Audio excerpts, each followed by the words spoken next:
Hello guys! Welcome! Collective reading tayo ngayon. So tingnan natin kung ano yung current energy ng person mo.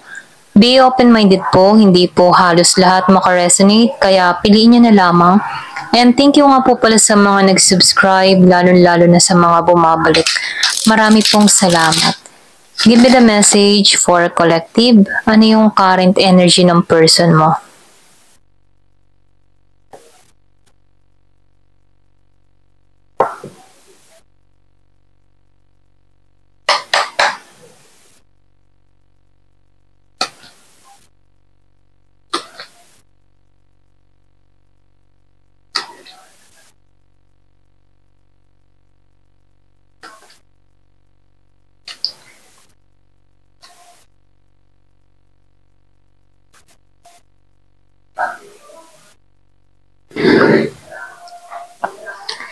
Nakikitaan ko dito, no? Meron ka ditong tao na hanggang ngayon andun pa rin yung pagmamahal niya sa'yo, okay? Yung iba sa inyo, hanggang ngayon hindi pa rin makarecover yung tao mo, okay? Meron akong nakikita dito, malakas yung Pisces. So, nakikitaan ko rin dito, merong Aries, Virgo, merong Taurus, merong Leo and Sagittarius, merong Capricorn, Taurus, merong Gemini, Aquarius, and Libra, Scorpio, Cancer, and Pisces. Nakikitaan ko dito, no? Yung iba naman sa inyo, minahal mo to, okay? Kaya lang, yung iba sa inyo, yung energy ng tao mo dito, meron ditong sumuko na, okay? Pwedeng ikaw yung sumuko or pwede rin siya yung sumuko dito. Wala tong lakas ng loob na humarap sa'yo, okay? So, nakikitaan ko dito na meron ditong hindi nagtagumpay yung connection.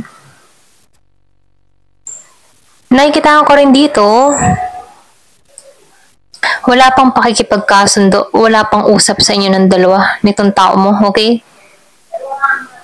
So, nakikitaan ko rin dito, wala pang bagong simula na nangyayari or pwedeng sabihin, isa sa inyo, bumitaw na, okay?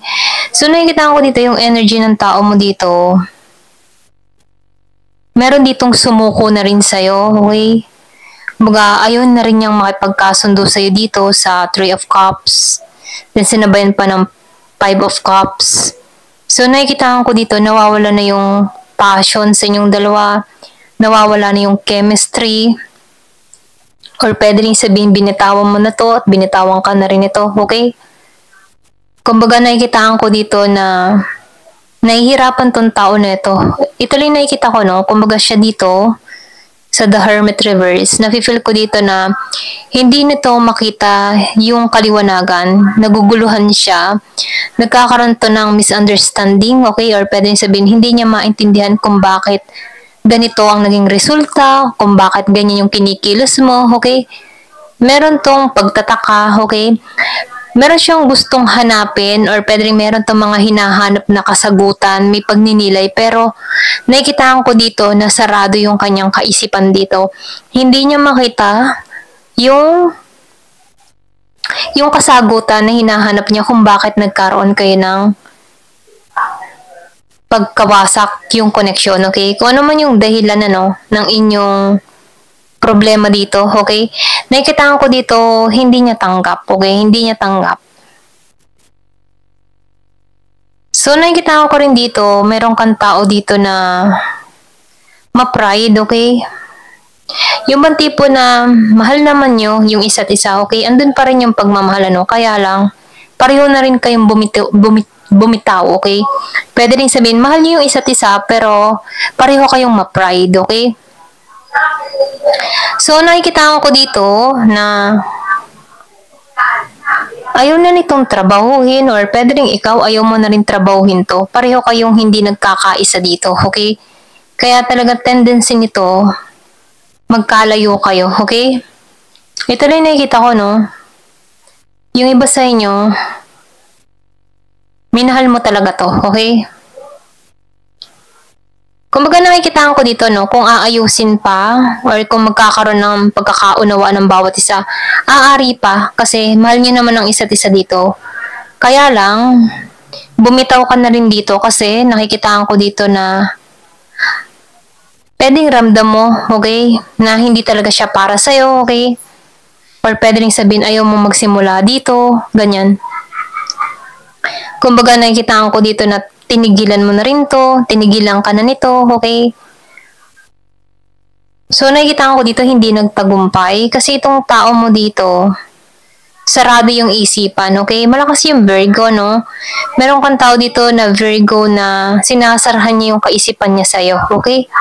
Ito lang yung nakikita ko. So, meron ditong devil energy.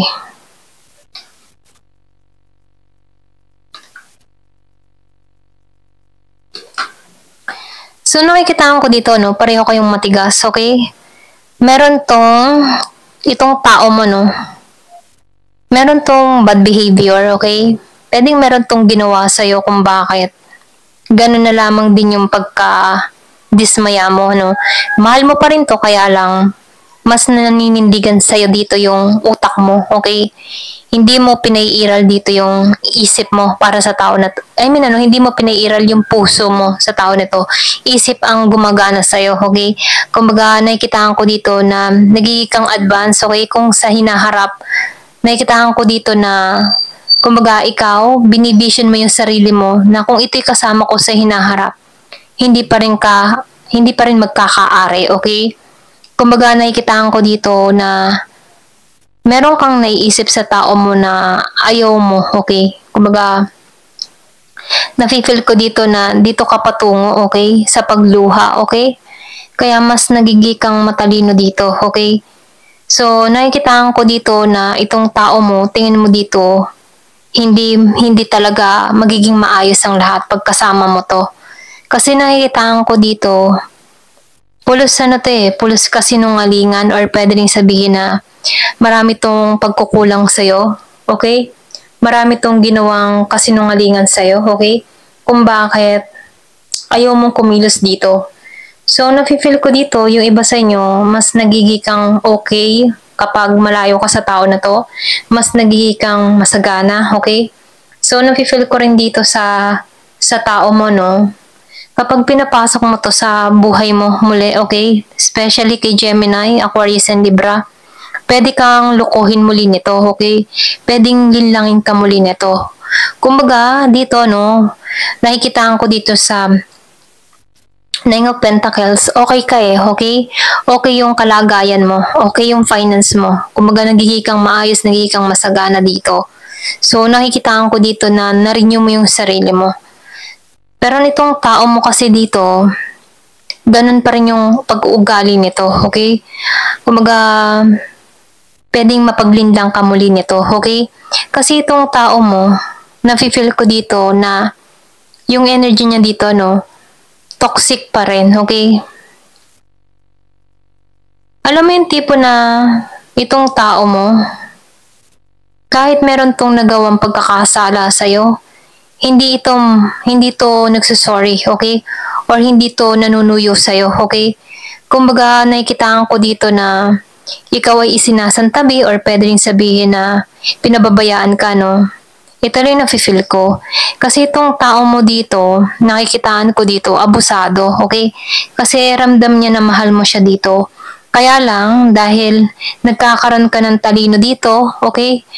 Nakikitaan ko dito na ayaw mo magpaloko or ayaw mo ilagay yung sarili mo muli sa ganong sitwasyon, okay? Kumbaga nakikitaan ko dito, nagiging kang advance mag-isip, ayan. Kasi nakikitaan ko dito na tingin mo sa tao mo, sarado pa rin hanggang ngayon, okay? Sarado pa rin sa mga bagay-bagay, abusado pa rin, or pwede rin sabihin ganun pa rin yung pag-uugali niya. Hindi mo to nakikitaan ng pagbabago, okay?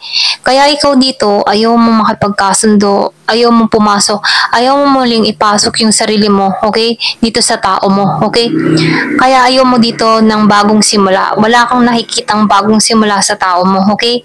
Meron ka ditong tao na Capricorn, toxic to, okay? Yung iba sa inyo, no? So, piliin nyo na lamang, kasi nakikitaan ko nung dito na merong naging toxic, meron tong pag-uugali na nanloko sa'yo or nagsinungaling to sa'yo, okay? Kumbaga, nakikitaan ko dito na hanggang ngayon, hindi ka pa nakaka-recover sa tao na to. Sa panlilin lang or panluloko na ginawa na to sa'yo, okay?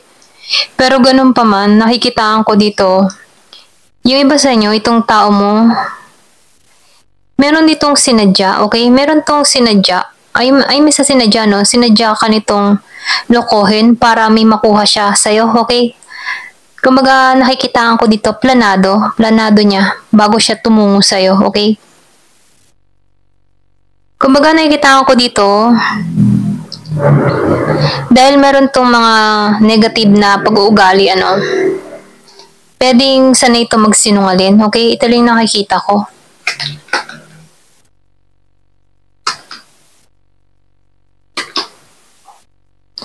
So, nakikitaan ko dito, no? Ikaw, nagiging kang mapagbigay sa sarili mo. Ito lang nakikita ko, no? Mas nagiging kang, alam mo yung tipo na, kung ikaw ay pinagdamutan ng tao nito, mas pinagtutuunan mo sarili mo, okay? So, nakikitaan ko dito na ka-moving on ka sa sitwasyon, naalisan mo to, okay? Kumaga, nakikitaan ko dito na unting-unti ka nang nakakabangon, nakakausad, okay? Kaya itong tao mo dito, no, hindi pa rin to tutungo sa'yo. Kasi itong tao mo dito, mataas ang pride. Kahit siya yung may kasalanan dito, hindi to aamin na may kasalanan siya sa'yo, okay? Ganun lang yung nakikita ko dito. So, nakikita ko rin dito, pumapabor naman sa'yo yung kapalaran. Kumbaga, nakikitaan ko dito, ginagabayan ka, nagiging maayos ang lahat, nagiging balanse ang lahat para sa'yo. So, merong Year of the Snake. Kumbaga, nakikitaan ko dito, meron ditong siniswerte, pinapalad, lalo-lalo na sa pera. Kung ikaw man yung napagloko dito, no, nakikitaan ko dito na mas lalo kang ibibless, okay? Dahil sa mga na-experience mo, yung reward mo dito ay para makabangon muli, okay? Kumbaga, nakikitaan ko dito, ang dami mong experience na naranasan sa taong ito, okay? Yung ba tipong halo-halong emotion, galit, lungkot, luha, dusa, okay? So, nafe-feel ko dito na ikaw, nakabangon kang muli. So, nakikitaan ko rin dito, no? Yung iba sa inyo, meron kang nababalitaan sa tao mo, may nagchichismis, Ito lang nafe-feel ko dun sa iba. Especially kay Virgo, okay? So, nakikitaan ko dito, meron kang nababalitaan sa tao mo or pwede rin merong nagchichika sa'yo, okay, about dun sa person mo, okay? Meron ka ditong nabalitaan na hindi nagiging maayos ang sitwasyon ng tao na to, okay? Yung iba sa inyo, no? Pero nakikitaan ko dito, ikaw, balance ka ngayon. Kumbaga, yung emotion mo dito, buo. Buo yung emotion mo para sa sarili mo, okay? Kumbaga, unti-unti kang nakakausad, unti-unti kang nakakabangon, nagiging masaya ka, merong mga magagandang balita na dumarating sa'yo, okay? Na kung saan before hindi mo makita, okay? So, nakikitaan ko dito yung paglaya mo sa sitwasyon or pwede rin pinalalaya mo na yung sarili mo, okay? Sa ganitong sitwasyon, unti-unti mo nang natatanggap ng lahat, unti-unti ka nang nakakabangon. Kumbaga, pinagtutuunan mo na lang mahalin yung sarili mo. So, itong tao mo ngayon dito, ganun pa rin, Kumbaga, nakikitaan ko dito, walang pagbabago. Kumbaga, ganun pa rin yung gawain nito, okay? Sarado pa rin yung isip nito. Ito rin nafe-feel ko, no? Mapapansin mo naman yun sa tao mo, okay? Nung nagsasama pa kayo. Kumbaga, itong tao mo, ganun pa rin, Maybe diktador pa to or abusado, no? Nagmamanipula, ganyan. Ito lang nakikita ko, no? So, piliin nyo na lamang. So, nakikita ko dito yung kasaganahan patungo sa'yo. Hindi ka man nito tinrabaho or hindi nyo man tinrabaho ang bawat isa, okay? Bumitaw ka na lamang dito sa tao na to. So, nakikita ko dito na wala pang pagkakasundo, wala pa sa inyong usap. Yung iba sa inyo, 3 taon na nakalipas. 2 taon. Ayan. 9 na buwan. Pero nakikita ko dito, mas nagiging mapalad ka, okay? Mas pumapabor sa'yo yung swerte, yung kapalaran, okay? So, nakikitaan ko dito na umaayon ang buhay mo. Okay? Nakakaraos ka. Ayan. So, nakikitaan ko dito yung iba sa inyo naka-moving on na. Hindi na masyadong masakit para sa'yo itong tao mo, okay? Once na naalala mo to, hindi na masyadong masakit. Hindi katulad before na sobrang masakit. Ngayon, hindi na, okay? Ito lang yung nakikita ko. Ayan. Thank you for watching. Love and peace.